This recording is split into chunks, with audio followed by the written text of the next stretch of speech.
and welcome to the Alchemist Inkwell. This is your spiritual podcast for grounded people. I'm Emily. I'm KristaLyn, and today we have a guest that I'm actually really excited about. I'm going to let him introduce himself, but y'all need to know this is one of the best resources I've ever found for spiritual growth, and it was my primary resource growing up and figuring everything out myself. So please, everybody, help me welcome John Edward. Thank you. First of all, I'm excited to be here.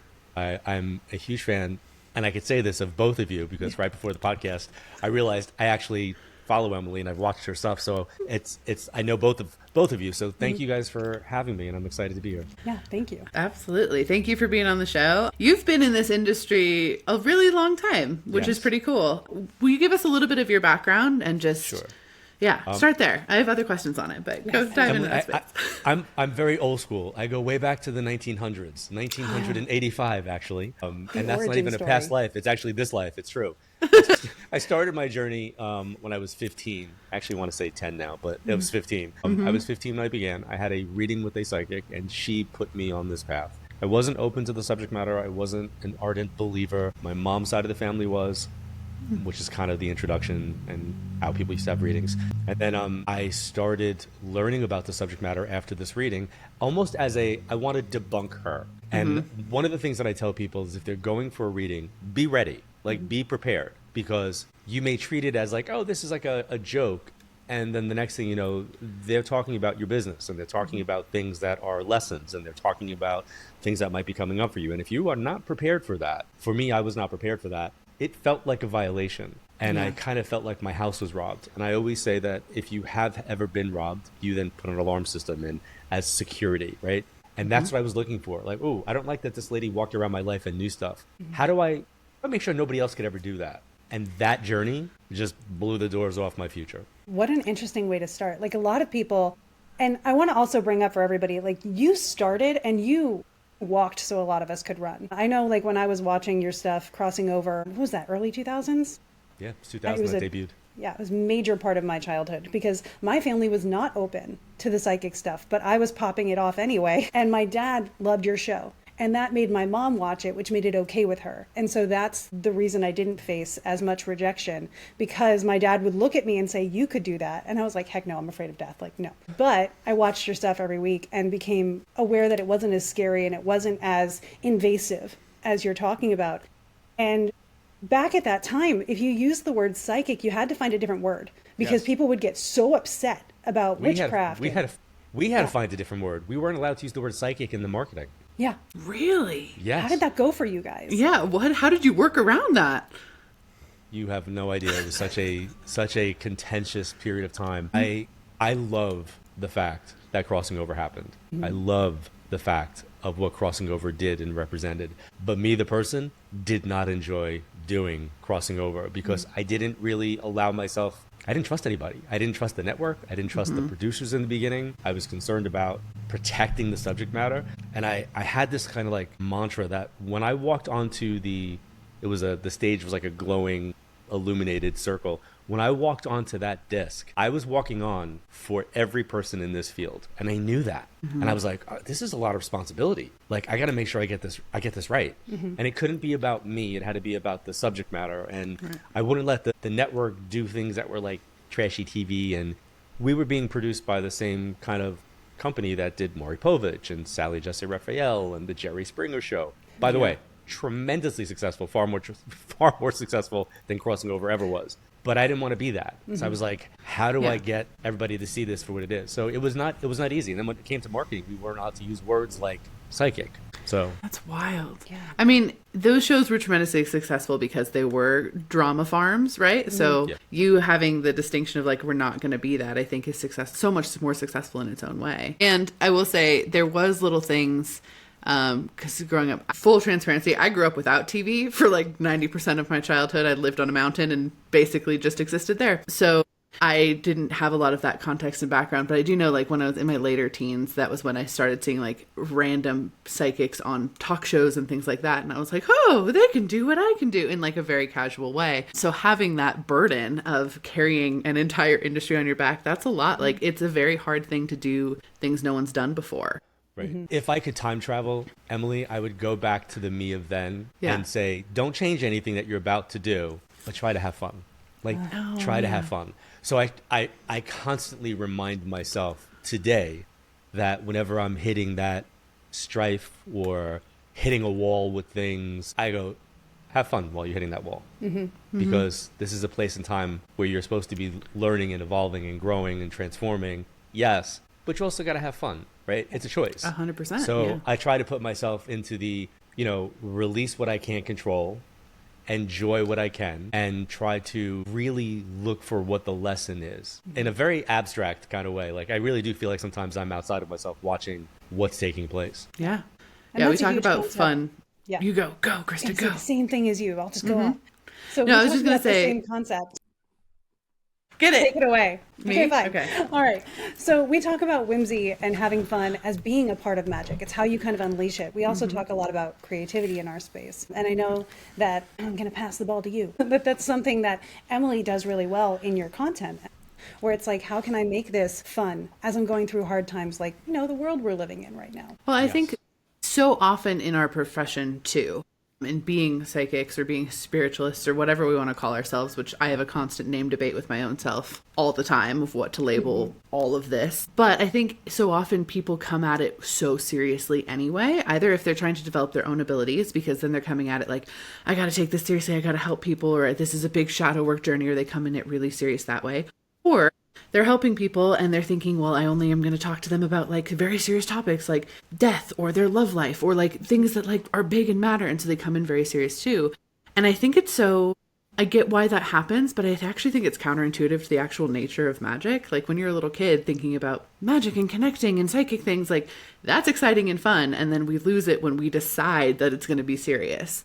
And so I think there's a lot of just beautiful doors that can open with that fun and joy component, like you mentioned. While taking it as serious as you need to. Yeah, right? Absolutely. Yeah.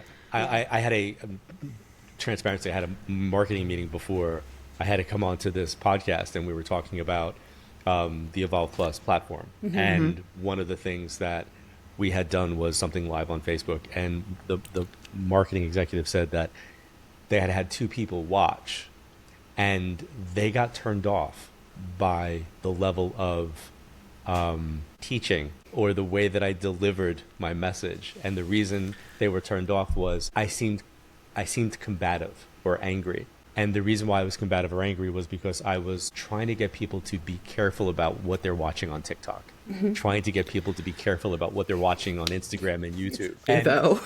And that level of me showing my ire about that turned people off from the subject matter. And, I was kind of being coached a little bit to say, maybe don't be that. And I was like, too bad. That's not going to be, I can't change that. That's who I am. It's like, Also, I have to. Yeah.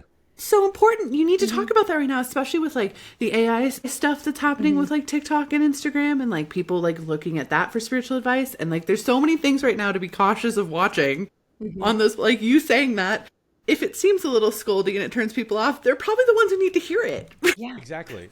And what I said to the marketing executive was, guess what? Then those are the people who are going to be taken advantage of by the people that I'm actually trying to warn them about. Yeah. And I was like, okay, so I'm hearing the message. I will be as protective as I can, and I'll try to become more educational.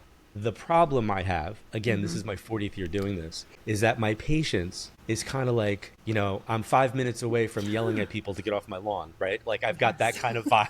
I've got that kind of vibe because I can't handle some of the, what would be the proper word, bullshit that people that do this work are putting out there because there's nobody to challenge it. Yeah. Nobody challenges. For example, I don't know if when you guys watch, if you see people go live, not on Evolve Plus, but like on the interwebs, when they have like conversations with spirit and the spirit says, in your case, it would be, Emily, tell my daughter that I said blah, blah, blah. I'm like, they don't do that. No. It doesn't come through like that. No. They're people. Yeah, they insult your cooking is what they do.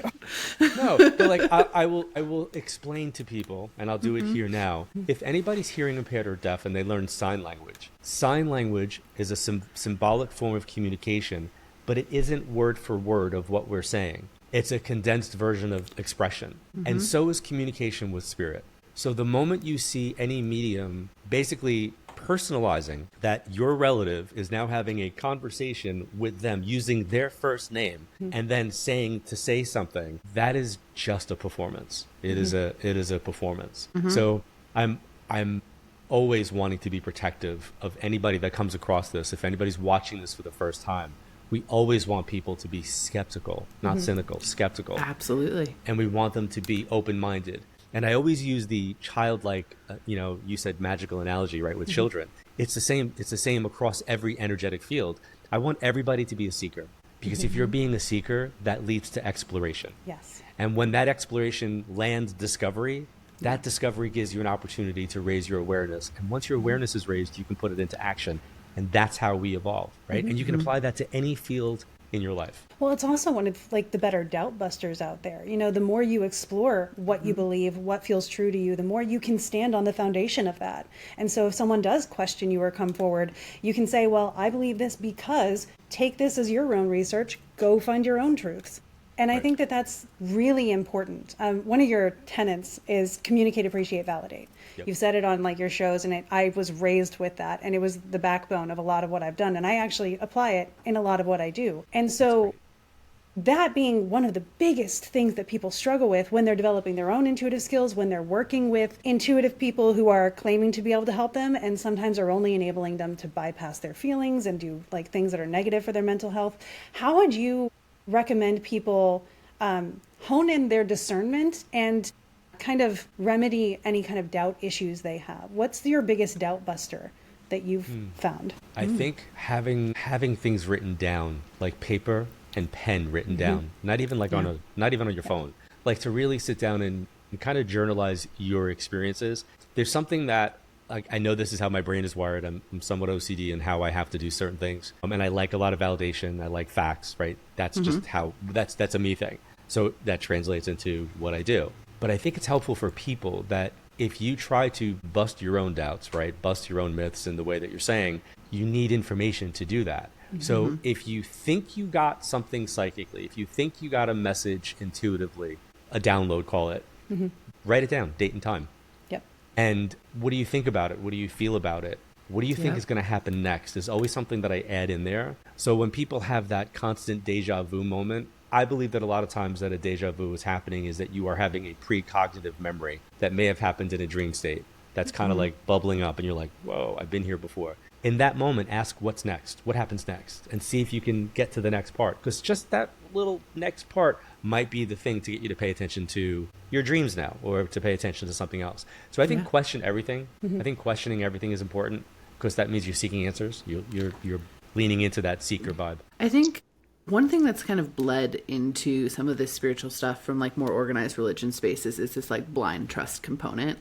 And we speak about it quite a bit of like, you don't need that and you shouldn't have that. And you should ask for continued validation. If you did get a ping, if you did get a download, be like, that's super cool. I don't 100% trust it yet. Can I have more validation, team or spirit or whatever it is? Can you take this another step further?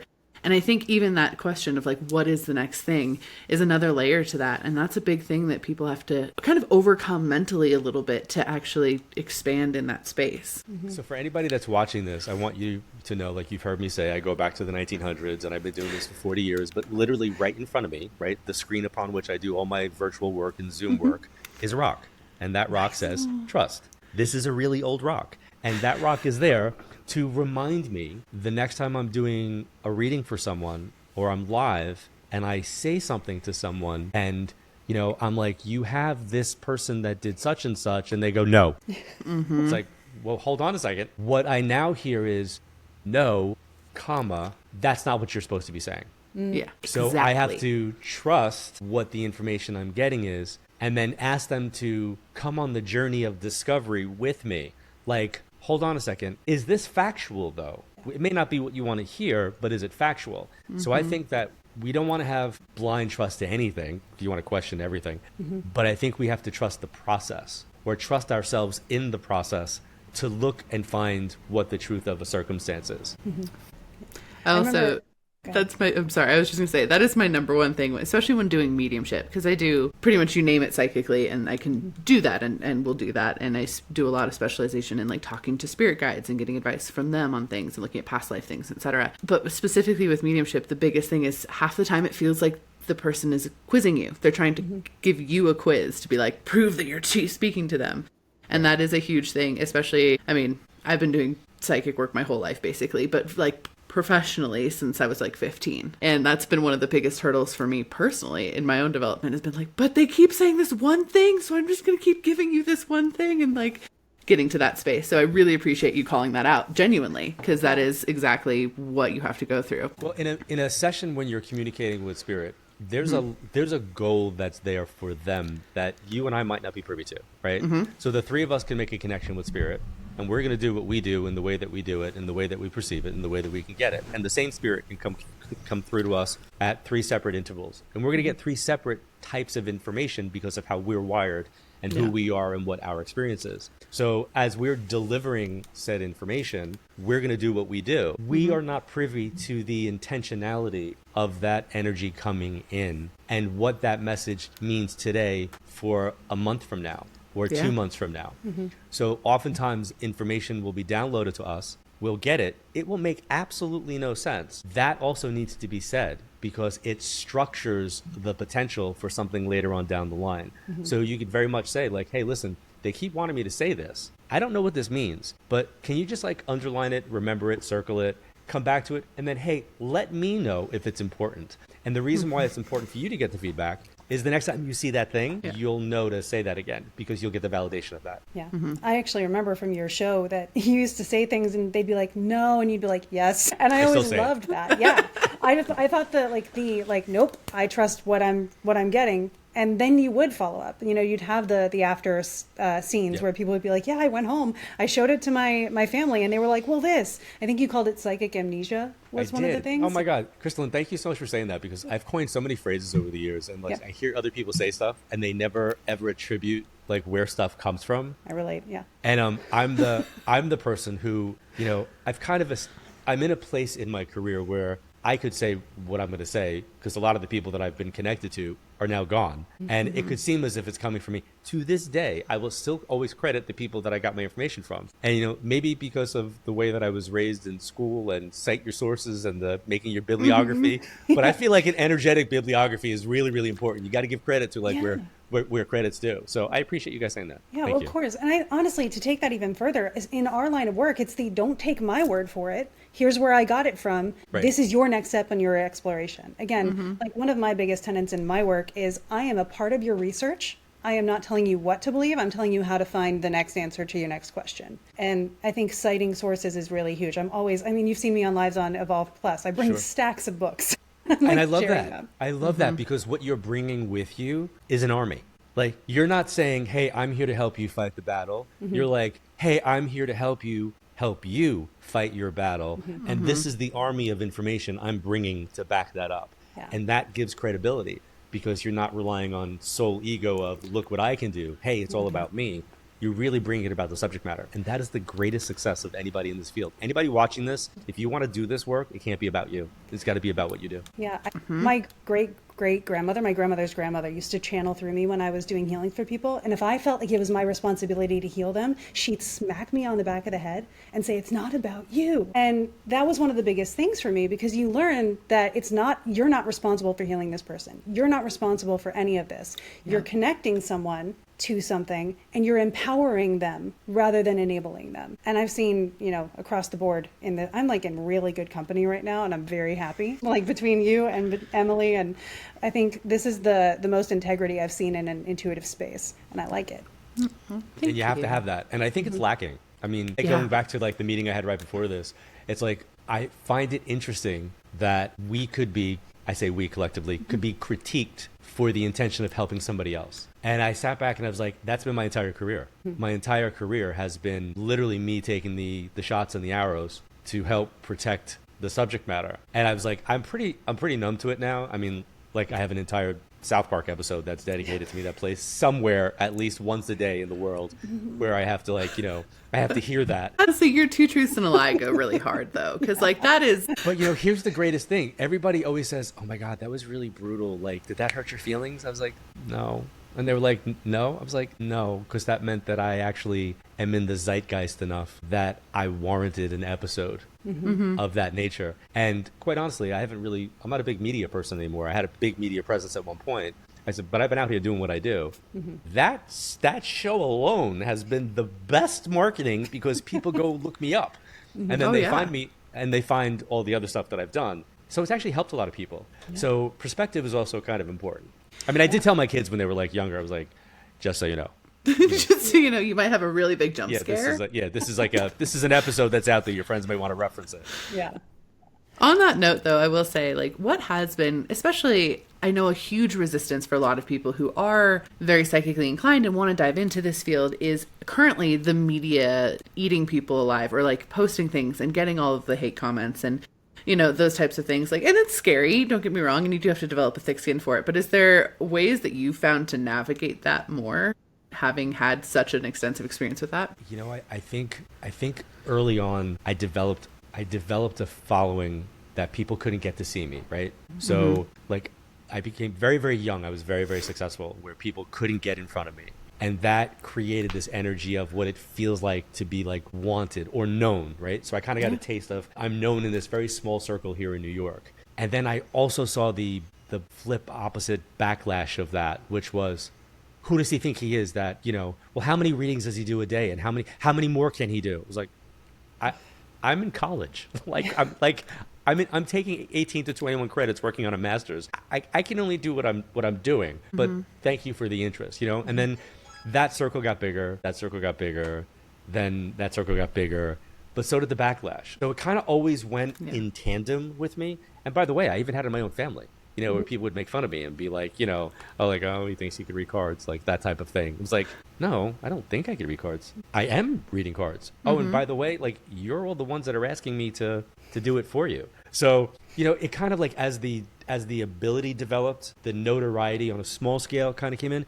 So about time I got to crossing over days, which was 15 years into being professional. Yeah. I was already, so I jokingly say I was a 15-year overnight succession. That reality was just, okay, now my circle got bigger. And it was more people to get angry because they couldn't get in front of me. There were more people that were going to, take pot shots at me. And more of the skeptics or the cynics were going to have a platform, because that's what I did. I gave them a platform. Crossing over gave them the ability to make me a target. So I think you can't care. You have to come from the truth of intention. And for me, I will literally take every shot and arrow for the next parent I'm going to sit in front of to let them know that their child is okay. That to me is and that was before I was a dad. So that's only gotten stronger since being a dad. Yeah, I can imagine. I think that's really admirable and a really beautiful way to approach it. Thank you. Yeah, absolutely. I mean, I think, again, circling back to your marketing meeting, right? And all of the people that are being really inauthentic because it's very quote unquote easy to make a buck doing TikTok lives that are maybe not as authentic and true in your abilities and that kind of thing. Actually, the burden of what it is to really dive in and tell a parent that their kid is okay on the other side is a very different scope. And I think it's to be noted, that's how you can tell if a psychic is really doing the right thing, is their perspective on that, I think, in a lot of ways. Well, it can't be about them. And right. I have probably blocked a minimum of 50 accounts. There's got to be a minimum of 50. And I say people that are quote unquote allegedly professional, some of which have 2 or 3 million followers. They whether they got them, earned them, or bought them, it doesn't matter to me. But when they're putting information out that's just so reckless, it's just reckless. And it puts the client or sitter in a position of, I need to go to this person because this is the person who's, they're using certain words. I'm very surgical when I read. I'm very precise with my language. I am unemotional on purpose. I don't want to give anybody a feeling. I want you to feel the way you want to feel. If you feel good about what's happening, then that's great. If you feel bad about what's happening, I don't like that. But unfortunately, if that's part of the journey of what the reading is, I can't care about that in the same way I can't care about good press or bad press, right? You kind of just have to like, do your job. Because all of that hopefully is in the healing intention of what the session is. Yeah. That's huge. Yeah. It's very huge. I also block people like nobody's business. I'll be like, and no on that one. We talked about. I bet you we block the same people. Yeah. I'm sure we do. We've talked about this a lot recently too, where we really have struggled to find people in this field that we still are aligned with, especially since over the course of this last year, let's be 100% honest, the amount of people that have either gone down a specific pipeline that has been like, whoa, where did that come from? We're going to like not do that. Or who are sharing just really reckless, this is going to happen on this date and blah, blah, blah. And it's like, that's not how Future Sight works. What are you doing? Kids can see this. Like, you are on the internet. Like, you have to expect an 11-year-old to stumble across this. How are they going to handle that regardless of what your subject matter is? So we've talked extensively about that. I'm glad we're not the only one that's like seeing that as being like, oh my God, that's so irresponsible. Why would you do that? So, there's this new thing that, and I'm not going to remember the name of it, but when you walk into like a 7-Eleven or you walk into a convenience store, right on the counter, they sell like the 5-hour energy drinks or the 5-hour energy shots, ginseng for your memory. It's like you could buy that at the counter. Apparently there's something that's new. It's in a blue bottle and I don't remember the name of it. Yeah. But it is so highly addictive apparently that kids and teens are legitimately like doing 3 or 4 of these like shots a day. So, warning out there, the little blue bottle, don't buy it, don't drink it. Feel free. Feel free. Yep. I have teenagers, so we've talked about it a lot. Yep. That to me, that model is what these people on social media are following. They give you these quick hits of what they think you want to hear. So therefore, you don't have to think. They do the thinking for you. And it becomes this fast food spirituality. Like you're pulling up to the drive-thru and you're ordering by number. It's like, I'll have the number 2 and supersize that with grandma. Like that's that's what I want. And nobody's learning how to cook, right? And then you come along and you're like, hey, listen, I'm going to save you money and time. And you're just going to get these are the ingredients you need.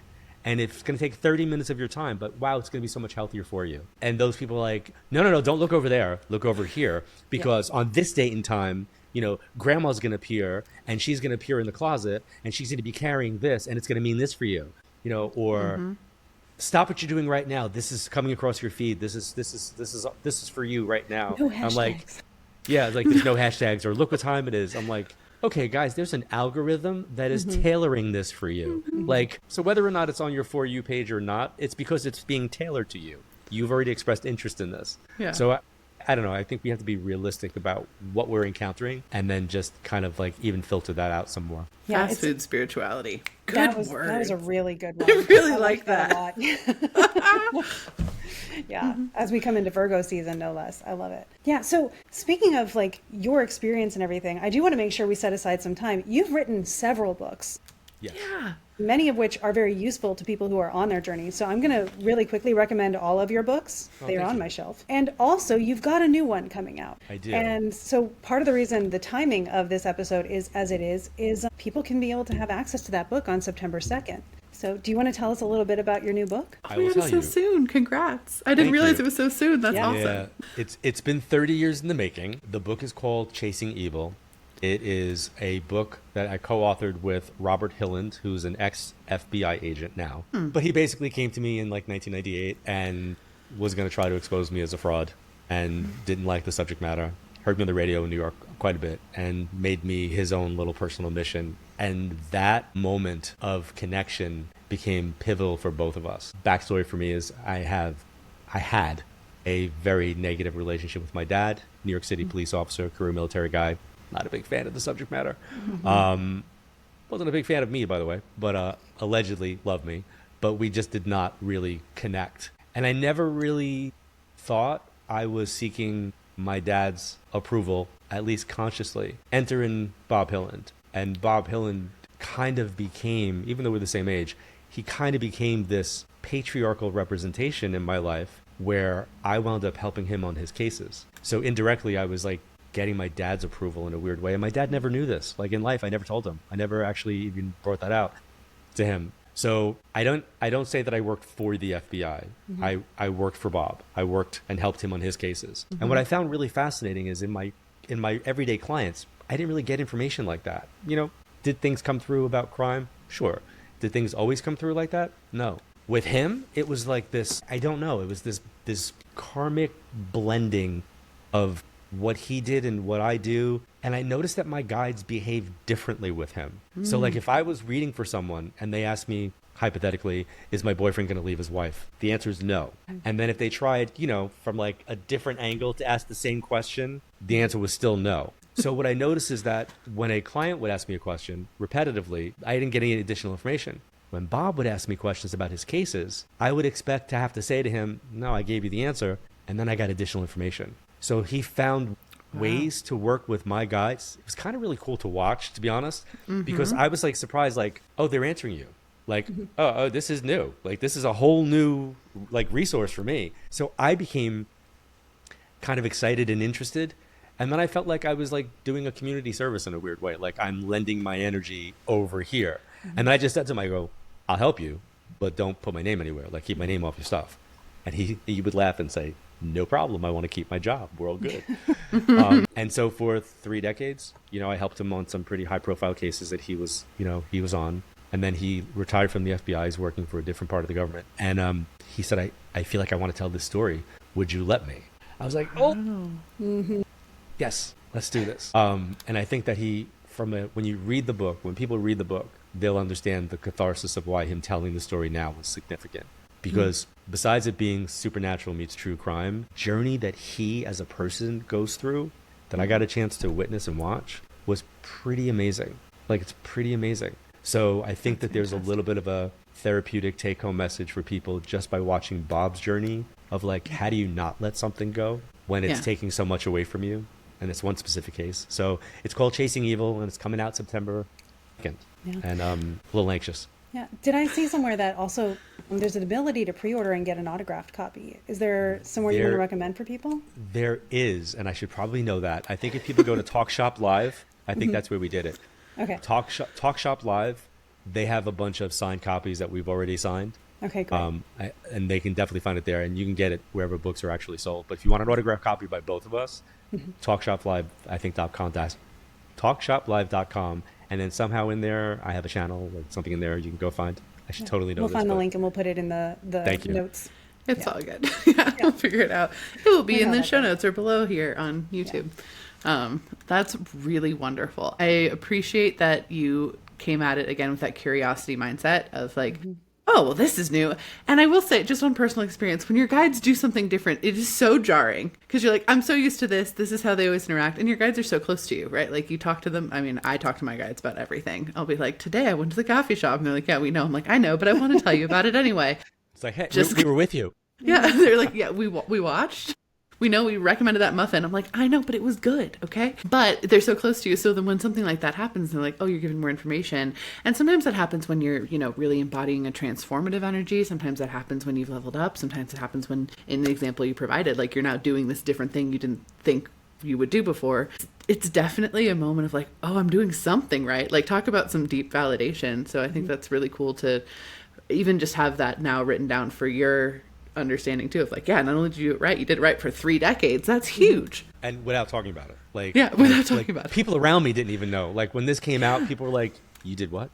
I was like, and like, why didn't you say anything? I was like, I don't know. Cause why would I? It's just what I was doing. There was a line in the play, Death of a Salesman, where one of the neighbors says to the main character something to the effect of like, why didn't you tell me that your son was doing X, Y, and Z? And the character responds, because he's doing it. It's like, it's what he does. It's like, there's no need to brag about what you're doing when you're doing what you do and it's your passion. So I kind of feel the same way about a lot of stuff that I've done. I don't really talk about it. It's like, I'm doing it. And for the people that are supposed to find it. And I think for the people that are watching this right now, if you're watching this, it means you're interested in the subject matter. You want to always be a student. And it doesn't matter how many years you're doing what you're doing. If you're still a student, that just shows you how much more you can just expand your consciousness and what you're currently doing. And I think every true teacher has to be a student because we want to keep expanding our consciousness. We want to be better. Like, when people say like, do you wish Crossing Over was on a reruns? I'm like, absolutely not. because I don't think it's a good representation of who I am today. Like, Yeah. that would be like somebody who is on Broadway, you know, performing on Broadway today, wanting to show their, you know, junior high school solo that they did in chorus. Where they are now is vastly different, not just in abilities, but in like knowledge. I'm sure you guys have found it as well. Like, things that you used to believe one thing about, you now have more data and now you see it differently. Science shows us that, right? Healthcare has shown us that. Medicine has evolved. Why would not every field evolve? Yeah. Yeah, I agree with that. Like, you know, people think that, you know, this line of work or any esoteric or magical practice has so many deep roots to it that it's not evolving and that it's not growing and we're not constantly getting more access to things. But even in the ancient stuff, we're discovering another document. We're translating something differently or with a better translation. And I think it really behooves everybody to just try to stay up to date, go to conferences, you know, be around people who are interested in the same things. Let yourself have that room to grow. One of my favorite things is, and you can tell by the company I keep, try to have someone who's like smarter than you in the room. And it really helps you to have room to grow, to have inspiration. And I think that it applies across the board, but also with esoteric stuff and with magic stuff. There's always room to grow. I also think that there's also, you could, if you're doing this work, or if you're interested in doing this work, or if you're struggling with, let me come from that place. If you're struggling with doing this work, meaning like maybe you've got a little bit more ego into it than you need to, or maybe you're recognizing you are actually better at doing what you do than some of the other people that you're watching, and you're going, what the hell? Like, I'm better at doing this. Everybody is driving their own car, and we can only be responsible for driving our car. And your perception and perspective of what somebody else is doing may be very, very different than the reality of what they're actually experiencing or being utilized. And I kind of have this feeling that everybody that is a practitioner in this field is a pawn on a chessboard that the universe is using. The pawn is the most expendable piece on the chessboard, and never forget that. However, it's also the piece that can get the queen back. I love that. So it's so imperative that everybody knows who they are and has a responsibility for their own path and their own intention, which is where I think like the astrology stuff can come in, right? And be very, very helpful for people to make sure that they're on point. I don't do that. I recommend people to go do that, right? Go see this person, go see that person, go find the person that does what that thing is. And that's where I want to say, don't feel like you have to be everything. Just be what it is that you're good at, right? Like, I remember when I first started, I was doing tarot, I was doing numerology, I was doing the mediumship, and I was feeling psychometry. I was feeling overwhelmed that I now had to learn astrology. And I was like, but I don't even like numerology. Like, you know, it's like, I don't really like it. I didn't enjoy doing numerological charts. And I was like, by the time I'm done doing this chart, I'm getting the information psychically. So it's like, why am I doing this? So I found that I like two specific things in numerology, and I've used them for 40 years. And that is a life path and a personal year. And I find that to be extremely helpful when I'm doing a reading for someone. The astrology, I have a whole other thing. Like, I like to have a conversation about it and understand it, but I'm never going to do it.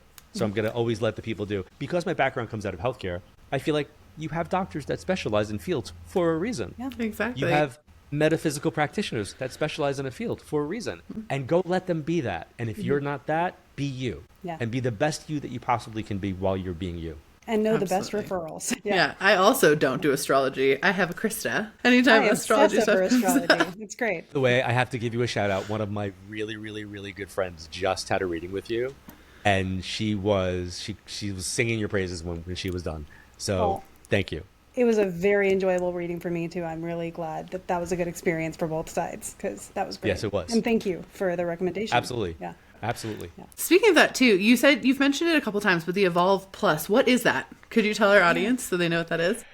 Okay. So in 2004, when crossed over and went off the air, I took my family on a vacation, and we were in the Caribbean. And my guides woke me up at like 3:45 in the morning, and they told me, run. Like, literally tell me to run. And we were like staying at a house. Like, it was kind of like a little spooky and scary. So it wasn't like in a hotel. Yeah. So I was like, run? Like, we're in danger, run? Like, what do you mean run? And it's like 4:00 in the morning. So I listened, and I went for a quote unquote run, which was a light jog, brisk walk at that time. And they downloaded to me that my next thing was supposed to be evolve. And I'm like, well, isn't that what I've been doing? Like, I'm helping people to evolve. Like, and they just literally put the word in front of me, like, evolve. Like, that was it. And I say it was like a command, not just a title. So from 2004 until about 2011, I was kind of trying to figure out what that was. And what it is now, I finally got it to where it needs to be. EvolvePlusTV.com is a place that people can go. And it is a kind of a Netflix meets Facebook hybrid of metaphysical content. So there are astrologers there are numerologists there's a past life regression aspect there, there's mediumship, everything that's connected. The only thing I don't have there is a dream interpreter. And that's with intention, because I feel like whoever has the dream should be interpreting their own dream. So 100%. I'm not a fan of like somebody interpreting somebody else's dreams unless it's a psychologist taking you in a therapy session. That's not for a platform. But totally it's kind of like every person can have their own profile, so they can make a profile there, and then they could follow other verified creators. And the cool part is they go live. So folks like KristaLyn, myself, like we go live on Evolve, and it's very interactive. So it's a sanctuary that's void of religion and politics. 9% of the time, and when it's not, it's usually me who's breaking the rule, only because I have to in the moment, because something comes up that needs to be addressed. But it's just a really, really special place that I feel like is the future of where my work is going. So it's I don't know, what am I missing, KristaLyn? Like, what would you say? Well, my favorite thing about it is, I get to do these lives every month, and I get to do similar posts to what I do elsewhere, but the comments are always going to be encouraging. So you have like this community that's already invested and kind, rather than having to like worry about troll comments. There won't be any, because everybody there is already really nice to each other. And they have like, it's more of the nature of like comments from like a live broadcast where everybody's kind of in community already. And so you come in there and it's just like, hey, I remember your name. Hey, this is, it's really cozy in that space. But you also have, for the folks that remember interest. Like fun Twitter, like when Twitter first started, and Twitter was like really fun. I used to love Twitter. I met so many really cool people on Twitter, and you would like talk about TV shows. And before it became this like cesspool of what I refer to now as Twix, like before it became that like yuck, it was a great community water cooler conversation dynamic. That's the best part of the Evolve Plus TV platform. It's like you get your own profile. You could be on your computer, your phone, your device simultaneously. You can watch stuff. There's a ton of live streams that have happened. We're very live stream heavy because it gives you the interactivity. But then we have a couple of like produced shows. We have a show called Elements. There's 12 episodes of Elements. We have a show called Circle of Seven, where we've had 6 people that are members that worked with some of the verified creators and kind of did some follow-up stuff. There's an Astrology Plus podcast that my daughter hosts every week that gives you the window of the cosmic weather for the next week. Small digestible bites, so you don't need to know astrology. So that's kind of like that's the narrative around Evolve Plus. It's like this live platform with like Netflixy vibe with a social media overlay. I love that. I think that's great. I think so. I mean, I did a very small stint as like a phone psychic in my early 20s. And there's been a lot of other platforms that are very like driving towards that end, that have, like you can witness content from them, but you got to put it behind this paywall, or it's over here behind this, or whatever it is, that feel very that. And I will say, just from hearing you describe it, like this energy feels completely different than that approach to it. It feels so much more very, very different.